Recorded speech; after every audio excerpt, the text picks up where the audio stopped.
estas alturas ustedes ya hacen una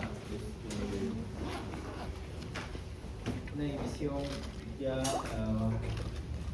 creo que todos ya saben que bueno, cuando hay un daño pulmonar pues, se va a estar englobado en dos grandes grupos, ¿no? Las enfermedades pulmonares obstructivas y las enfermedades pulmonares restrictivas. Entonces, en nuestro medio hay ambas, ¿no? Es más, es probable que ninguna de las patologías sea puramente obstructivo o puramente restrictivo, ¿no? La mayoría de veces es un patrón mixto, ¿no? Pero al inicio, bueno, de las enfermedades, por alguna razón, algunas enfermedades pues dañan más la parte intersticial, ¿no? Y hay otras noxas como el tabaco, entonces la exposición al humo de leña, ¿no? Que es clásico, producen enfermedades obstructivas, ¿no? Entonces, cuando nosotros hablamos de PIP, ¿no? En realidad es un diagnóstico sindrómico, ¿verdad? No es un diagnóstico etiológico, simplemente nos dice que hay una enfermedad intersticial. Ese es el primer punto que se debe entender, ¿no? O sea, decir EPID en realidad es como decir fiebre, ¿no? No nos dice la enfermedad. Cuando yo tengo un EPID, yo tengo que echarme a buscar qué causó ese EPID, ¿no? La mayoría de veces, al menos en nuestro medio, ¿no? Son enfermedades secundarias, ¿no? Póngase enfermedades ocupacionales, por ejemplo, exposición a algunos materiales inorgánicos, exposición a la madera, exposición durante la agricultura, ¿no? La mayoría de veces. Pero cuando ustedes revisan EPID en los libros, ¿no? Ustedes ponen en la palabra EPID y de frente te manda a fibrosis pulmonar idiopática, ¿no? Que, como les digo, nuestro medio casi siempre está asociado a enfermedades secundarias.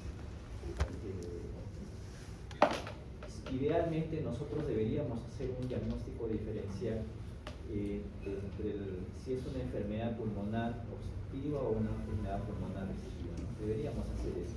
Pero en la práctica, la sospecha es generalmente porque el paciente viene con disnea, se le hace alguna radiografía y se encuentra el patrón intersticial, ¿no? Entonces decimos, es una enfermedad intersticial, y nos echamos a buscar o ver qué es lo que pudo dañar su pulmón, ¿no? Pero idealmente deberíamos hacer también las pruebas de función pulmonar, ¿no? Así como para el hipoxia, sus pruebas de función pulmonar, igual, ¿no?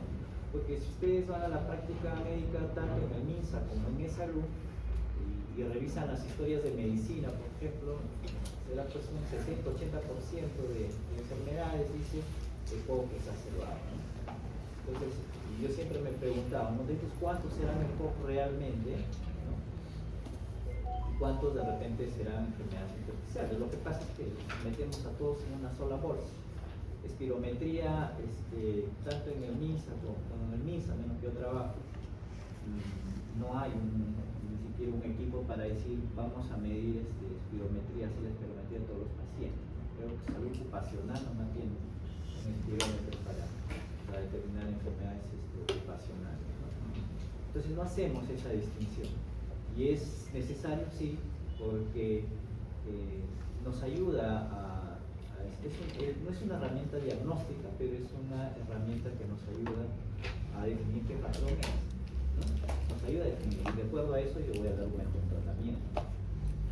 Entonces, EPID es eso, ¿no? No es más allá, no es romperse la cabeza, simplemente hay que ver que detrás de eso hay una enfermedad de fondo, ¿no? Y eso es lo que tenemos que buscar. Como dice acá, grupo de afecciones con manifestaciones clínicas, radiológicas, infusionales, respiratorias similares. O sea, es un grupo de enfermedades, ¿no? Entonces, decir EPID solamente es un diagnóstico sindrómico, ¿no? En las que las principales alteraciones anatomopatológicas afectan a las estructuras alveolo intersticiales. Miren lo que dice, ¿no? No solamente es la parte intersticial respecto al tejido de sostén, ¿no? sino también ese alveolo, ¿no? O sea, la parte terminal de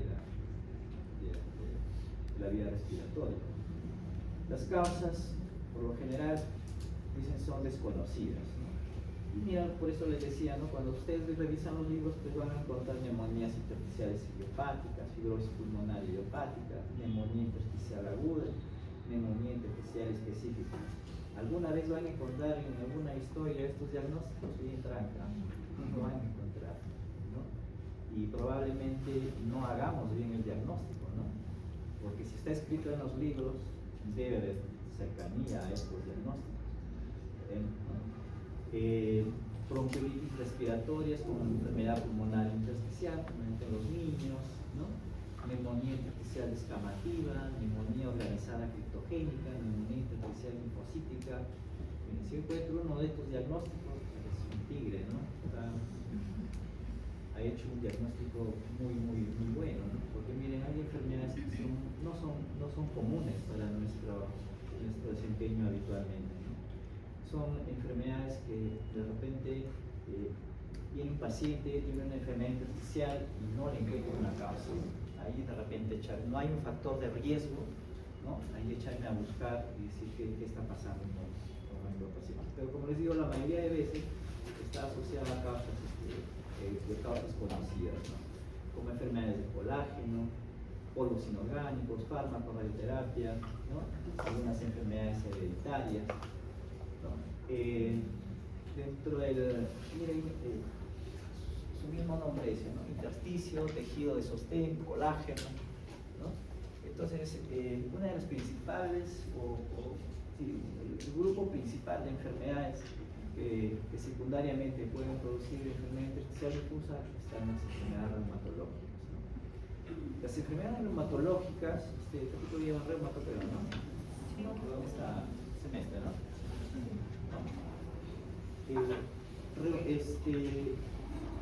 ¿Qué enfermedades tenemos? Por ejemplo, dice artritis reumatoide, ¿no? La artritis reumatoide y su nombre nos lleva a pensar nos lleva a las articulaciones, ¿no? Ahí a toque, ¿no? La idea es articulación. Pero en realidad son enfermedades sistémicas. Son enfermedades sistémicas, pero va denominado así. Entonces, la artritis reumatoide, por ejemplo, no solamente es inflamación de articulaciones, es daño del colágeno a nivel de las mismas articulaciones, a nivel de la piel, a nivel del pulmón, ¿no?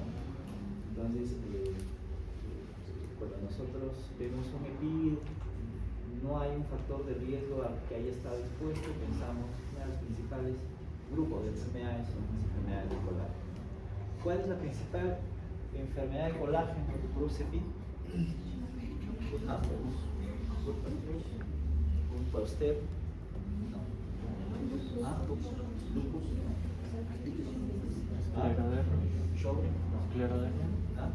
esclerodermia sistémica, ¿no? Esclerodermia sistémica. La esclerodermia sistémica es una enfermedad. ¿Han visto alguna vez esclerodermia sistémica? ¿Sí? Hay una doctora una enfermera, doctora, ¿no? Que trabaja en posgrado, lo conocen, la doctora Margarita Isla, ¿no la conocen?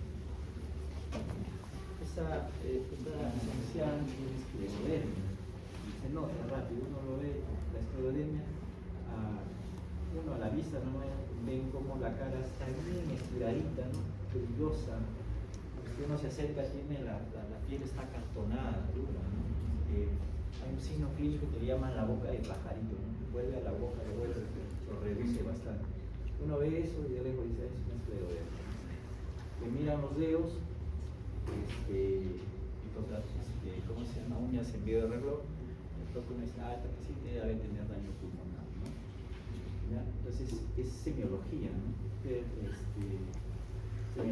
Luego vienen las otras enfermedades reumatológicas, ¿no? La artritis reumatoide, el lupus. Todas pueden producir daño en cierta medida, ¿no? Pero la que más produce es la esclerodermia. Y lamentablemente lo produce a edades tempranas, ¿no? Y van a haber pacientes de 25, 30 años ya con un pulmón ya bien dañado, ¿no? Hacen hacen su EPI, hacen su patrón intersticial, secundariamente a eso hacen rápidamente hipertensión pulmonar, ¿no? Entonces, ese es el daño, ¿no? Pues enfermedades más raras, sarcoidosis, ¿no? Sarcoidosis, por ejemplo, ustedes revisan literatura tanto anglosajona como europea, van a encontrar la amiloidosis, la sarcoidosis, ¿no? En nuestro medio, en el Perú, menos casos no hay, ¿no? Proteinosis alveolar sí, es una enfermedad un poquito rara, pero sí se ve. Microlitiasis alveolar, alguna vez vi un paciente con hiperparatiroidismo que había hecho una litiasis pero terrible a nivel de su páncreas, a nivel de los pulmones, ¿no? Son enfermedades raras. Eosinofilias pulmonares, ¿no? Estas eosinofilias también no son comunes, ya van por ahí de la mano algunas veces con las enfermedades reumatológicas o hay un cuadro, derivado de mato ya, ¿no? Pero si vas a estar en tu celular, mejor. Ya, por favor. Ya, hematología ya han llevado, ¿no? Uno al menos ya tiene una noción, una idea en el transcurso de los años ya final, ¿no? Hay algunas leucemias que producen las llamadas crisis leucémicas, en algún momento hacen sus crisis y dentro de ellos hacen pues una leucocitosis masiva, ¿no? Leucocitos 100.000, 80.000, ¿no? Y esto empiezan a infiltrar los pulmones, ¿no? Se llama infiltración fangítica, ¿no? Y semeja mucho a un patrón tipo alveolar difuso, como si fuera un edema agudo pulmón, una mixtura ahí con otros tipos de enfermedades, pareciera una enfermedad cardíaca incluso, ¿no? ¿Ya? Entonces también se puede dar en ese contexto, ¿no? Las amiloidosis, ¿no? Hay algunas enfermedades crónicas que producen depósito de amiloide, ¿ya? Por ejemplo la artritis reumatoide, la tuberculosis pueden producir a la larga amiloidosis, ¿no? Pero muy pocos a veces lo tienen en la cabeza, entonces te pasa por desapercibido, ¿no? Cuando piensa, hace poquito llegó por ejemplo una paciente con síndrome nefrótico al hospital, ¿no? No era diabética, no tenía lupus, ya le habían hecho descarte de todas esas enfermedades, ¿no? Y tenía ya un daño renal y llamaba la atención que los tamaños de los riñones estaban dentro del límite normal. Entonces, cuando eso pasa, nosotros pensamos en probabilidad de las enfermedades que haya renal crónica, tamaño de riñones normal. Ustedes saben que en la enfermedad renal crónica los riñones se van reduciendo, ¿no? ¿Cuánto mide el riñón?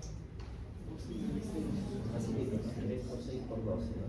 Entonces, cuando nosotros encontramos tamaños reducidos y hay una pobre diferenciación córtico-medular, eso ya es crónico, ¿no? Entonces, eso puede estar incluido ahí la amiloidosis.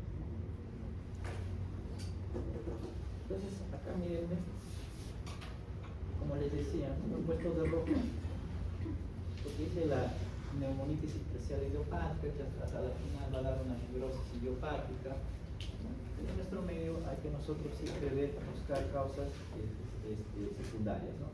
Como algunas enfermedades granulomatosas, algunas enfermedades hereditarias, como ya mencionamos, un poco raro, algunas entidades específicas que hay en nuestro medio, ¿no? Entonces, el paciente que trabaja en mina, ¿no?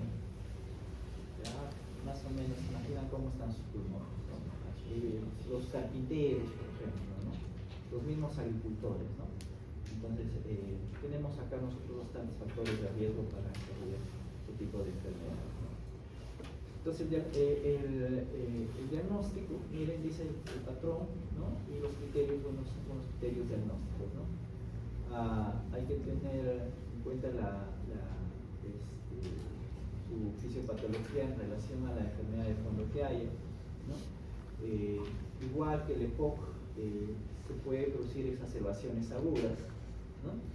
la función pulmonar es un patrón restrictivo, ¿no? Es un patrón restrictivo. ¿Por qué se caracteriza el patrón restrictivo? Voluntario. El índice de difenol se mantiene por encima del 70%. Ya. La capacidad reforzada La disminuye. capacidad reforzada es disminuye en el 2%. Entonces,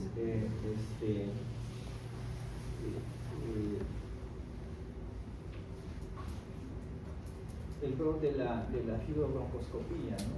Igual, ¿no? Nosotros, por ejemplo, tenemos pacientes con EPID, incluso con EPOC, ¿no? ¿A cuántos han visto que le hacen fibrobronco? Me han rotado con Memo ya. ¿Cuántos fibrobroncos han visto? No hay. El departamento de medicina no tiene fibrobronco. Entonces, y a veces no se hacen algunos procedimientos, no porque no se quiera, ¿no? Y a veces pensamos que la enfermedad está ahí y eso nomás hay que hacer, ¿no? Por ejemplo, las enfermedades reumatológicas sirven bastante para ver actividad de enfermedad, ¿no? Algunos que van a ser reumatólogos por acá, ¿no? Van a pedir a algunos pacientes de manera programada, aquellas enfermedades reumatológicas, sus controles o incluso también en situaciones agudas, ¿no? Nos ayuda a ver actividad de la enfermedad, ¿no? Nosotros, por ejemplo, tenemos un paciente con diagnóstico de lupus, ¿no? Está en ventilador, ¿no? Sus compañeros lo hemos visto, ¿no? ¿Por qué no todos los compañeros?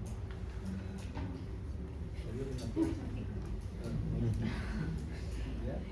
Entonces es una pacientita que ha hecho ya tiene un compromiso tiene fibrosis, ¿no? En el pulmón.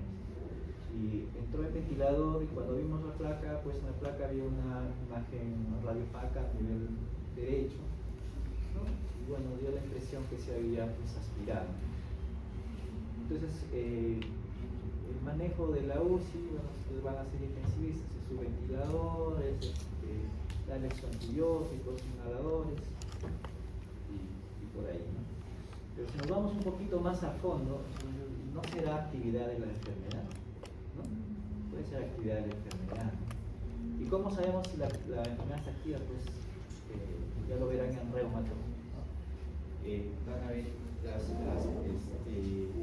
cómo buscamos actividad de una enfermedad reumatológica, ¿no? Por ejemplo, en el caso de un lupus, ¿no? Si el lupus veo que está haciendo anemia, está haciendo hemólisis, veo que el lupus su falla renal su creatinina empieza a aumentar, hace fiebre, hace polisegositis, ahí esta enfermedad está activándose o está activa, ¿no? Y el manejo es un poco diferente, pues, ¿no? Es diferente tratar una neumonía por infecciones que un cuadro, una neumonitis, por ejemplo, intersticial por lupus, ¿no? Ahí hay que darle corticoides, inmunosupresores, qué sé yo, ¿no? El manejo ya es un poquito diferente, ¿no? Biopsia quirúrgica, ¿no? El temor a que el paciente se reviente su pulmón hace que no sea un procedimiento de rutina, ¿no? Pero si el caso amerita, pues con el cuidado respectivo, pues a veces se arriesga, igual que el cerebro, ¿no? A veces el cerebro igual hay enfermedades que el paciente está volviéndolo muy incapaz, ¿no? Va afectando sus extremidades, qué sé yo, sistema nervioso sensitivo, motor, no se llega a un diagnóstico, hay que sacarle una muestrita, ¿no? Y se hace, ¿no? Pero habitualmente son órganos pues muy lábiles que si a veces hacemos un procedimiento pues podemos generar incluso secuelas, ¿no? Doctor, cuando dicen fibrosis pulmonar, o sea, sin la parte idiopática, ¿se refieren a EPID en general o es que es una entidad específica? Miren, el término fibrosis indica que yo veo ya un cuadro intersticial. Si nosotros, y esa fibrosis, como les decía, puede ser pues primaria, puede ser secundaria. Yo digo fibrosis por asbesto, ya es un asbesto, eso ya es un diagnóstico biológico, ¿no? Pero si no sé digo fibrosis, digo hay un EPID. Hasta ahí, ¿no? Entonces, claro, fibrosis, el término tiene una connotación incluso anatomopatológica, pues, ¿no? Ahí se aumenta el colágeno, todas estas cositas, ¿no?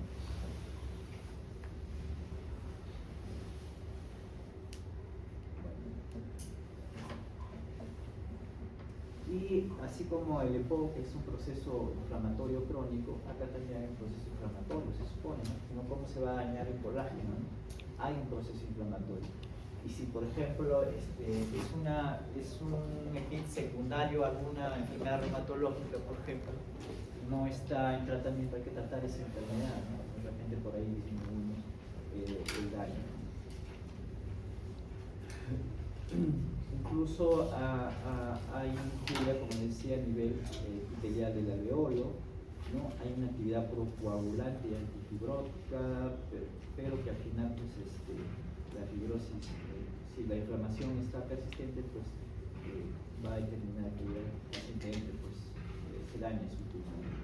Como siempre, la liberación de citoquinas, ¿no? Profibróticas.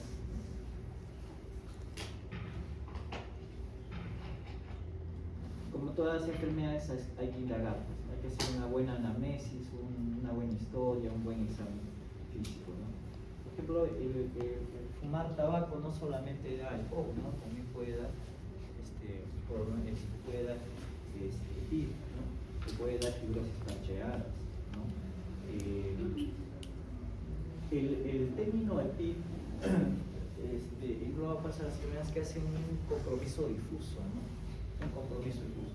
¿Cómo es que el paciente haya tenido un trauma, ¿no? Es una cicatriz y eso no es un EPID, ¿no? Entonces el EPID generalmente es un compromiso difuso, ¿no? Por ejemplo, los pacientes con tuberculosis, ¿no? Eso se habrán visto, o eso habrán visto sus placas, ¿no? La tuberculosis, lamentablemente, es una enfermedad infecciosa, inflamatoria, y que por donde pasa deja daño, ¿no? Deja daño permanente, ¿no? Ustedes tienen, por ejemplo, una neumonía por neumococo, ¿no? Da su antibiótico, baja la inflamación, un mes, qué sé yo, su pulmón se ve normal. En cambio, una tuberculosis dejó cavernas, dejó áreas fibróticas, ¿no? Entonces, hay gérmenes pues, que dañan de forma permanente, ¿no? Disnea, ¿no? Disnea puede ser por lo general estroceta, ¿no? A diferencia del EPOC, es una enfermedad con dos productiva, ¿no? Va a haber una disnea lenta, progresiva, ya, que se asocia uno al mismo daño pulmonar o dos a la hipertensión pulmonar, ¿no? Nosotros tenemos una vasculatura pulmonar, es una vasculatura de alta o baja presión. ¿Ah? Es de baja presión, ¿no? ¿Y por qué? Y eso sin hacer tanta ciencia, ¿no? Para que la sangre vaya de un lado a otro, tiene que haber un gradiente, ¿no? Entonces, la parte del pulmón, tiene que la presión estar bien bajita, ¿para qué? Para que la sangre que llega pueda ser empujada por el corazón, ¿no? O sea, el corazón bombea la sangre hacia los pulmones, ¿no? En la parte derecha, ¿ya? Entonces, se supone que a nivel de corazón, las presiones que salen a nivel de corazón deben ser mayores a la presión que está en los pulmones para que pueda ir, ¿no? ¿Y qué pasa con el EPID? ¿Qué pasa con el EPOC? Producen daño vascular también, ¿no? Entonces, poco a poco va produciendo hipertensión pulmonar. Entonces, el corazón va a tener que tratar de bombear con más fuerza, ¿no? Y de ahí se dañan pues, los pulmonares, empieza a haber hipertensión pulmonar, se daña la parte derecha del corazón, ¿no? Va a haber pacientes incurgitados probablemente. Un día hablábamos con sus compañeros, hipertensión ingular no solamente es sinónimo de falla cardíaca, ¿no? Yo tengo una masa, un tumor o algo que presiona acá las cavas, me va a producir pues, una incrustación ingular marcada, ¿no? Entonces a veces hay que ser un poquito más minuciosos buscando enfermedades, ¿no? Y bueno, entonces a la larga hacen hipertensión pulmonar, dañan el hemisferio derecho, dilatan al corazón y el paciente resulta fibrilando, hacen fibrilación auricular, de fibrilación auricular hacen tromboembolias y el paciente hace su ACV. Eso lo vemos muy a menudo en nuestro medio. La fibrilación auricular, les habrán dicho, es la arritmia cardíaca más frecuente, ¿verdad? Y en nuestro medio hay cantidad. En nuestro medio hay cantidad. Gente que no sabe, ¿no? Generalmente población adulta, pero todavía tenemos población longeva en estos tiempos que ha cocinado bastante con leña, ¿no? Y todavía hay, ¿no? Todavía hay gente en el campo, todavía toda su vida pues cocina con leña, ¿no? Y daña sus pulmones, ¿no? La gente se dedica, los varones, a la agricultura, ¿no? Entonces, si nosotros nos vamos, hacemos un screening, de repente radiográfico, póngase en una población del campo, vamos a encontrar bastante pacientes con fibrosis pulmonar o pacientes con EPOC y algunos ya con daño cardíaco. Ese es el camino de las enfermedades, tanto pulmonares y del corazón. Está muy relacionado, ¿ya?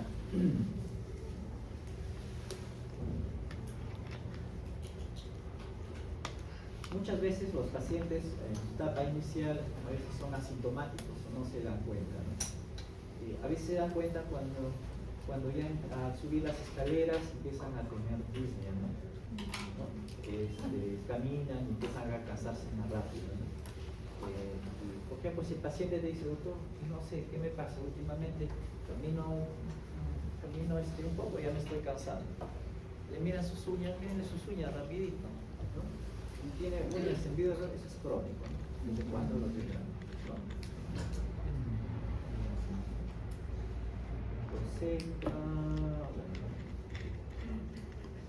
Los pacientes con neumoconiosis de disminución del carbón, ¿no? Hace poco tuvimos 3 quemados, ¿no? En un ilegal que venían de Barbamarca, ¿no? 3 gran quemados, ¿no? Pero una explosión. Y no saben cómo se mete el carbón a los pulmones. Pasaron semanas y seguía saliendo el carbón por el tubo, ¿no? Estaban entubados los pacientes. Puede haber dolor torácico, puede haber dolor de tipo pleurítico. Al final se daña todo, pues se fibrosa, no solamente el pulmón, empieza a fibrosarse la misma pleura, ¿no? Y miren, acá nos hablan un poco de las manifestaciones clínicas y nos ponen fibrosis pulmonar en específica, ¿no? O idiopática, entre la quinta y la séptima década de la vida, ¿no? 2/3 de los casos en mayores de 60 años, ¿no? Es lentamente progresiva, algo similar que el EPOC, ¿no? La exploración física, ¿qué voy a encontrar? ¿Qué tipo de esteatores se encuentran en una fibrosis? ¿Ah? ¿Crepitantes?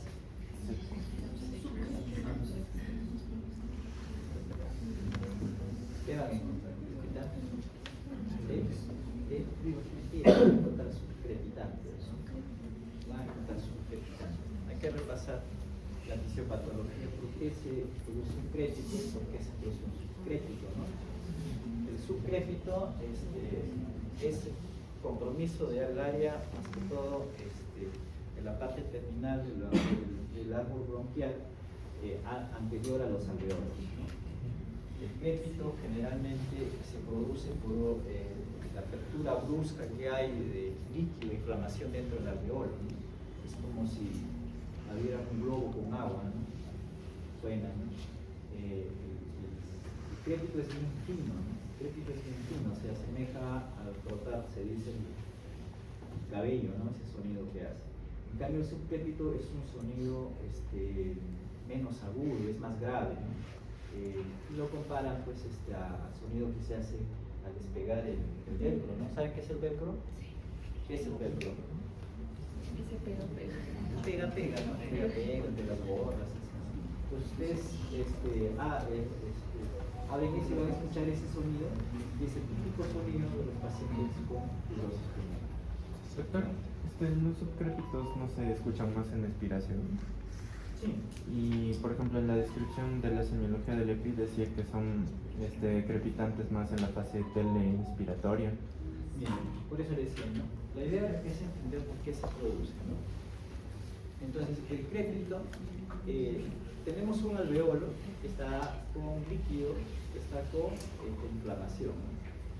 Entonces, si el paciente tiene en la inspiración, ¿qué es lo que va a pasar? ¿Qué pasará? Se abre de manera brusca, ¿no? Y también se colapsa de manera brusca. Y eso se va a transmitir en un sonido, ¿no?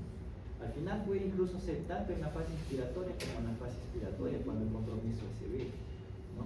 Porque no solamente significa la apertura brusca, sino también el colapso brusco, ¿no? Y tiene que ver también, hablábamos que es una enfermedad restrictiva, ¿no? Es una enfermedad restrictiva, ¿no? En cambio, en el EPOC, por ejemplo, ¿qué escuchamos en el EPOC, por ejemplo? En el EPOC, ¿quiénes están? Está el enfisema, ¿quién más? Está la bronquitis crónica, ¿no? Y hay una patología aguda que no está dentro de ese diagnóstico sindrómico, que es un compromiso agudo, es el asma, ¿no? Es el asma, ¿no? Y el asma, ¿cuál es el problema del asma? ¿No? Es agudo, por eso generalmente viene por temporadas, ¿no? Por eso no lo incluyen dentro del EPOC, ¿no? Entonces, ¿qué pasa cuando el asma está exacerbado? Se cierra el bronquio, ¿qué es lo que pasa? ¿Ah? Sí. El sibilante, ¿no? ¿Y en qué fase lo encontrarán el sibilante?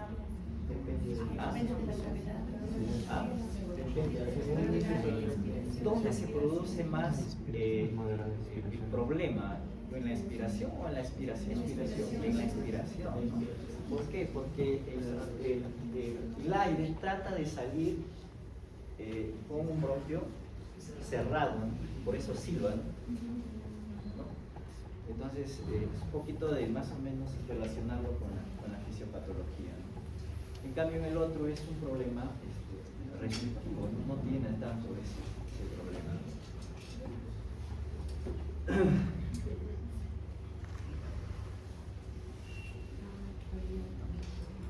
Esto, ¿no? Lo que les decía, ¿no? Esto ya es un caso ya avanzado. Pues, ustedes ven esto ya, eso viene.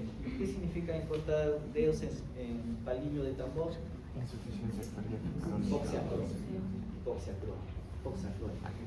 Por ejemplo, en ese paciente que tengo con lupus ahí, ¿no? Pacientes crónicos, tienen sus uñas así, ¿no? En vidrio de reloj. Miren, la hipoxia crónica, ustedes, no sé, pediatría, yo estoy llevando pediatría, ¿no? Yo tengo un casito ahí, por ejemplo, de un niñito de 3 años. 3 años con uñas en vidrio de reloj, palillo de tambor, ¿no? Que tenía una cardiopatía congénita, hipoxia crónica. Entonces, cuando la hipoxia es severa, por algún motivo esto también se forma de manera rápida, ¿no? Lo habitual es que esto nosotros lo vemos en los pacientes adultos, ¿no? Que ya pues, empiezan con, ¿cómo se llama? El estrangulamiento de la uña, ¿no? Le da la forma así pues, un poco curva, ¿no? Y por eso le llaman el vidrio de reloj, ¿no? Vidrio de reloj. Ahora ya lo utilizan, pueden verlo.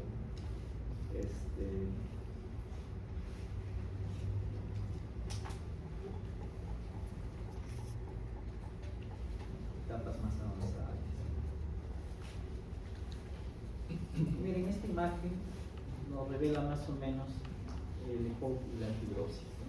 Son los dos grandes grupos de enfermedades, las dos al final son discapacitantes, las dos al final se vuelven constantes, ¿no? El EPOC hasta cierto punto puede ser reversible, ¿no?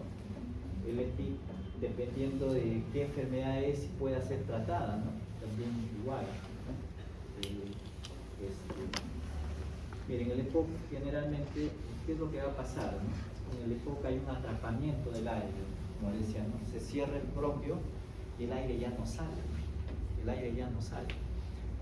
Y por eso tienen un tórax, por lo general, un poco en tonel, ¿no? Le sacan una placa, y la placa que van a ver, en las costillas van a estar de forma horizontal, ¿no? Los diafragmas se van a aplanar, ¿no? ¿Por qué? Por la retención de aire, por la retención de aire. Esto es un paciente crónico, por decirlo más o menos intermedio, porque un paciente crónico ya muy avanzado, al final los pulmones empiezan a reducir. ¿Ya? Ustedes van a ver pacientes, tomografías de pacientes con EPOC, donde ya el pulmón empieza a reducirse, ¿no? ¿Por qué? Porque empieza a destruirse, ¿no? En el efisema, por ejemplo, ¿no? Van a ver áreas entonces ya no hay pulmón, ¿no? Entonces esas áreas a la larga van haciendo que el pulmón se reduzca, ¿no? Y es más, o sea, hay casos, como les decía, combinados, ¿no? Entonces, esta placa, por ejemplo, de un paciente con EPOC, también puede ser la placa de un paciente con asma, igual. Pero acá miren, acá vemos ya aparentemente ya un corazón grande, ¿no? Entonces, las placas hay que correlacionarlas, ¿no? Por ejemplo, yo veo un paciente con una placa hiperaireada y veo ya un corazón enorme, ¿no? Entonces ya se me prende el foco y digo, ay, este paciente debe tener buen tiempo con su daño pulmonar, ¿no? Ya debe estar produciendo. Entonces acá, por ejemplo, en rayos X ustedes habrán visto, ¿no? En una radiografía simple, ¿no? Hay curvaturas, ¿no? ¿Cuántas curvaturas hay al lado derecho? ¿Cuántas curvaturas hay al lado izquierdo? Entonces cada curvatura representa una estructura, ¿no? Un vaso o la parte del corazón, ¿no? Por ejemplo, en los pacientes, miren acá, por ejemplo, ¿sí se ve el cursor?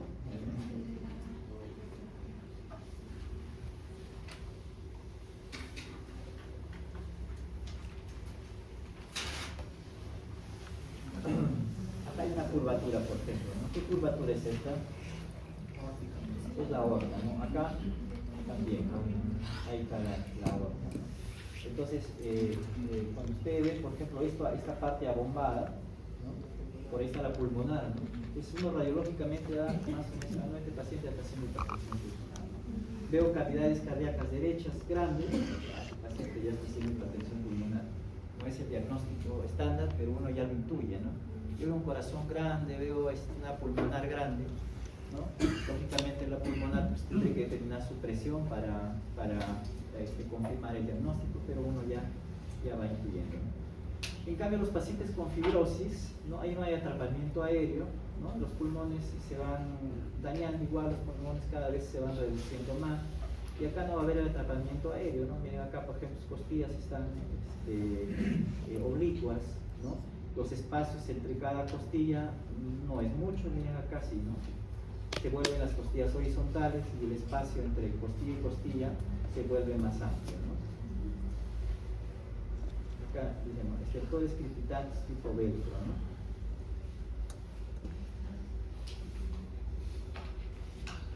Y bueno, miren, esta es una placa de un paciente con fibrosis pulmonar idiopática. No sabe qué causó, pero miren el daño que produce. Una biopsia. Se ve, ¿no? Se ve muy blanco.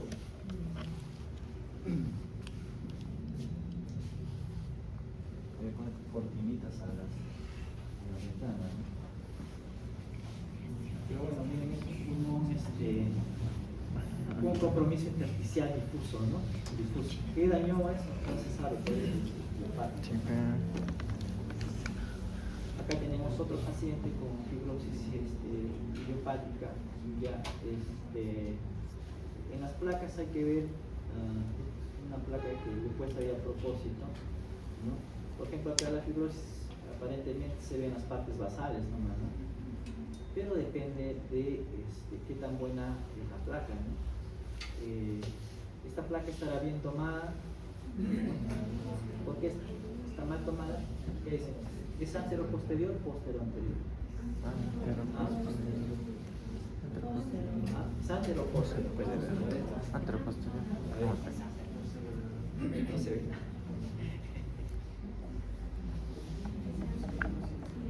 Es posterior anterior. Antero posterior.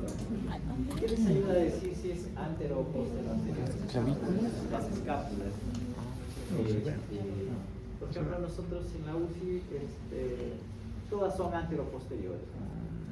Los que han entrado habrán visto. No entra el señor que va a tomar No me las placas, cuadran las entra con su clavículas, portátil, lo levanta el paciente, pone su chasis atrás y ¿cómo se llama? El equipo está delante, ¿no?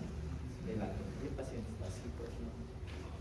En cambio, las postero anteriores generalmente lo hacen a los pacientes que pueden pararse, que pueden ponerse de pie, y ellos más bien los hacen ponerse así, ¿no? Entonces se abren las escápulas y van hacia afuera. Entonces acá las escápulas están adentro, están afuera. Ya no veo las adentro. ¿Qué más? Sí, son de. No se ven, pero sí está adentro.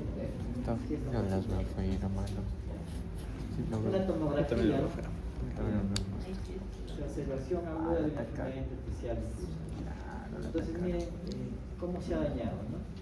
Y ustedes ven por acá unas zonas que ya están con Como diría la carne. panalización.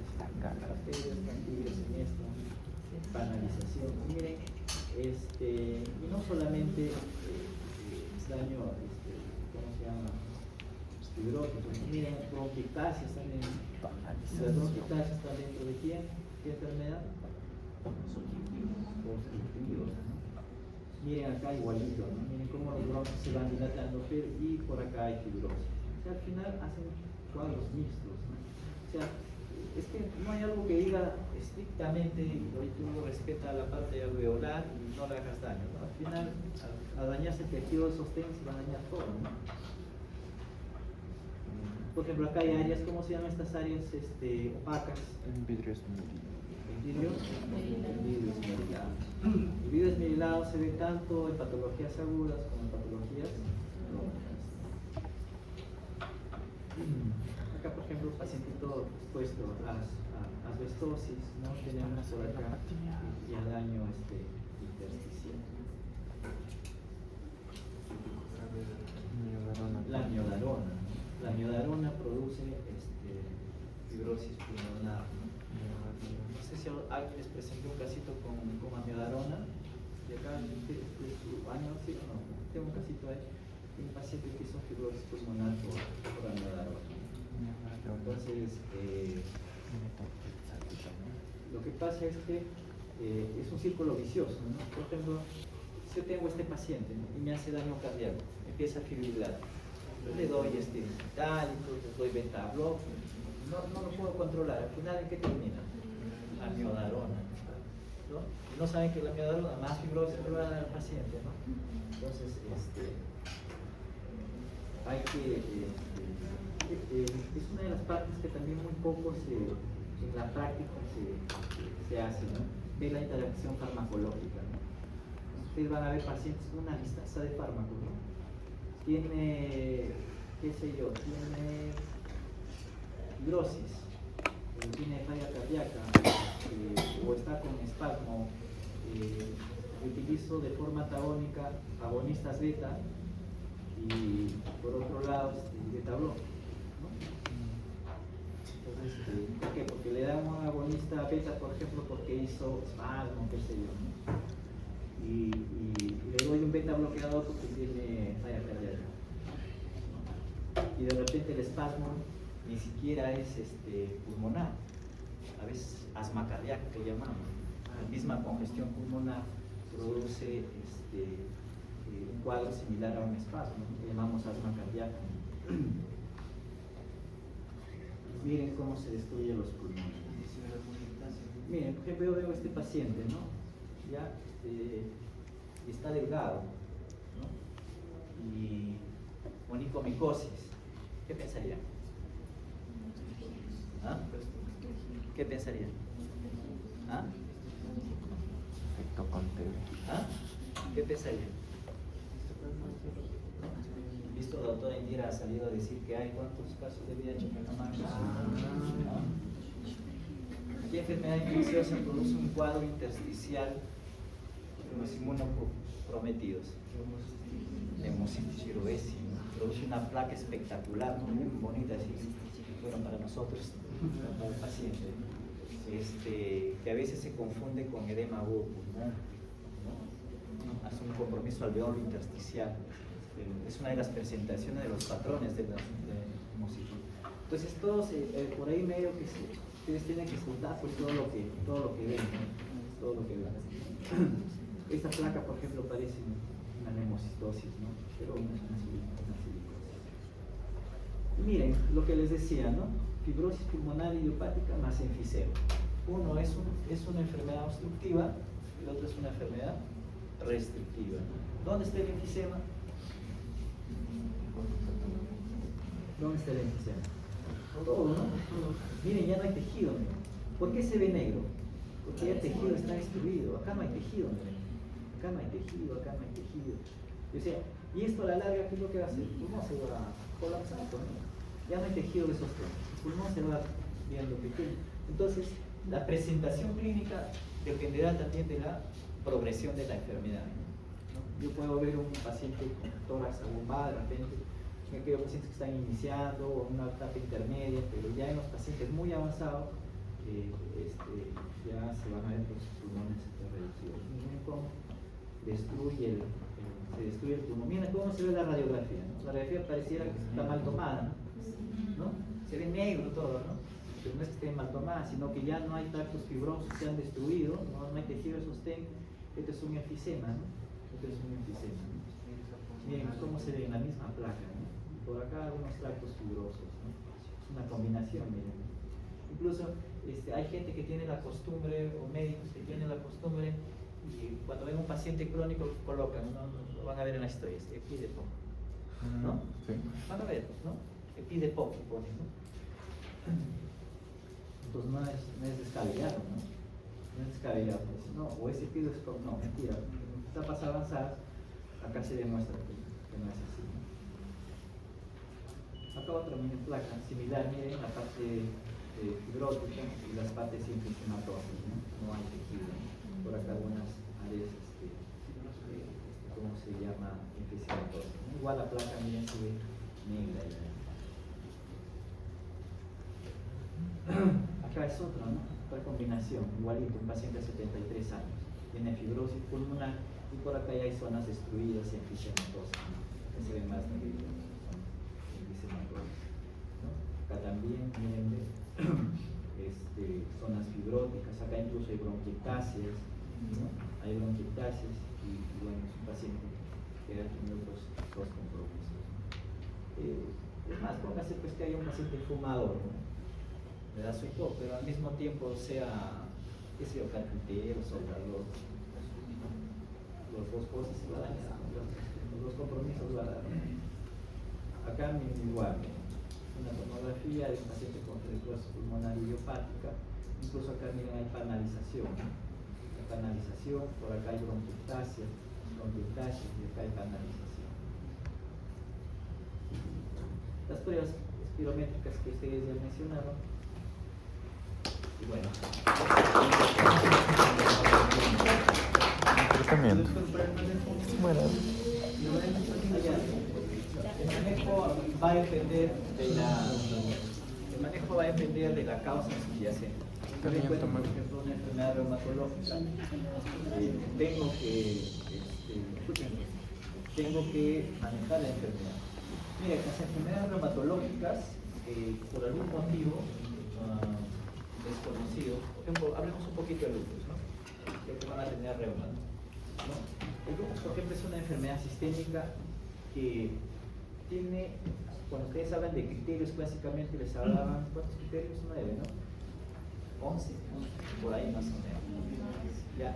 Entonces, No me acuerdo, Carlos. pero se da de casualidad que hay algunos pacientes con lupus que solamente tienen una manifestación, similar al hipotiroidismo. El hipotiroidismo igual puede tener muchas manifestaciones o puede venir por un síndrome de túnel carpiano. Igual, los pacientes con lupus a veces vienen con un neurolupus, no hacen falla renal, no hacen falla respiratoria, pero vienen con un neurolupus. El paciente se murió en 2 días, ¿no? Entonces, Entonces, si yo por ejemplo tengo un lupus o tengo un paciente con enfermedad reumatológica y veo que su pulmón está dañándose, asocio, ¿no? Probablemente. Y ahí por ejemplo entra a tallar lo que les decía, ¿no?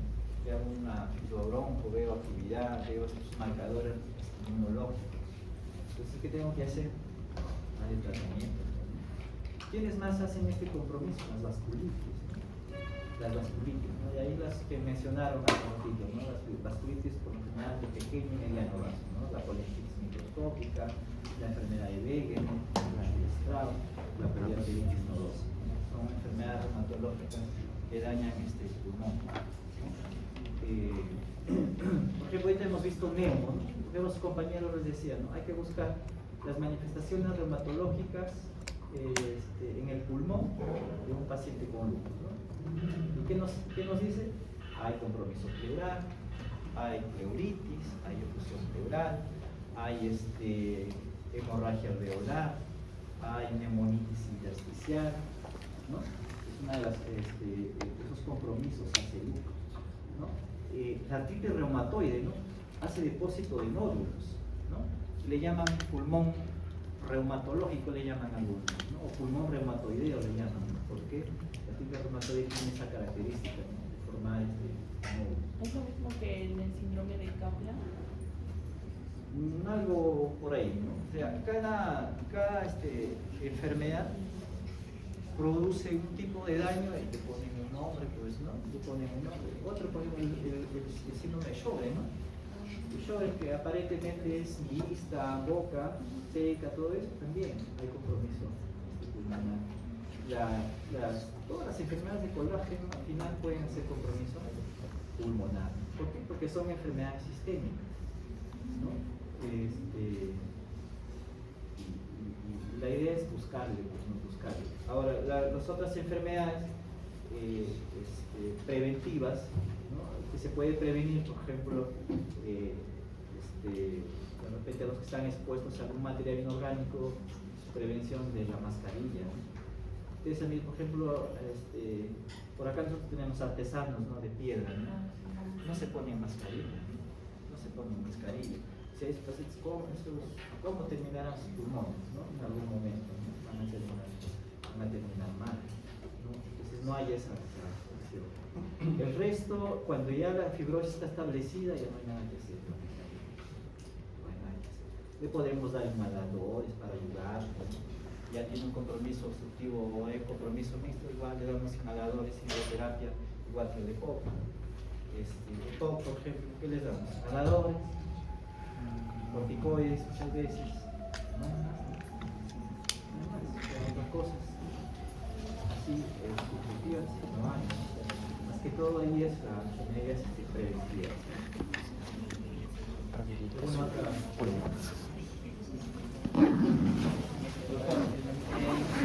Había una parte donde decía diagnóstico, patrón de AIP, ¿a qué se refería al término AIP en el diagnóstico del PIB? Al inicio. FPI era, ese es de la fibrosis pulmonar idiopática. El patrón AIP decía en el diagnóstico de Patrón del NIU. Aumenta su nivel. No, está en el inicio. Ay, me maté estudiando.